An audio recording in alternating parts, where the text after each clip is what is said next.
Hello বন্ধুরা, তোমরা কেমন আছো? সেদিন তো পুরো গল্পটা বলা হয়নি, আজকে তার আবার কিছুটা বলি। কিছুদিনের মধ্যেই পার্বতে আক্রান্ত হয়ে আমি আমার দুই বন্ধুদেরকে হারাই। মন আমার আরও খারাপ হয়ে যায়।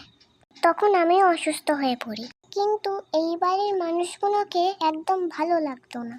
জোর করে ইনজেকশন দিত, জোর করে ওষুধও দিত, তাই সবাইকে দাঁত দেখাতাম। দুবার তো কামড়েও দিয়েছিলাম। পরে ভাবি এটাই আমার ভবিতব্য। এই ভেবে ধীরে ধীরে নিজেকে এদের সঙ্গে মানিয়ে নিতে থাকি। সময় যেতে থাকে, দিন কাটতে থাকে, সব কিছুর মধ্যে দিয়ে কখন যে আমি এই পরিবারের অংশ হয়ে গেছি সেটা নিজেও বুঝতে পারিনি। এখন তো এদের ছাড়া আমি থাকতেই পারি না। আর মা, যাকে না দেখলে আমার পুরো পৃথিবীটাই অন্ধকার লাগে।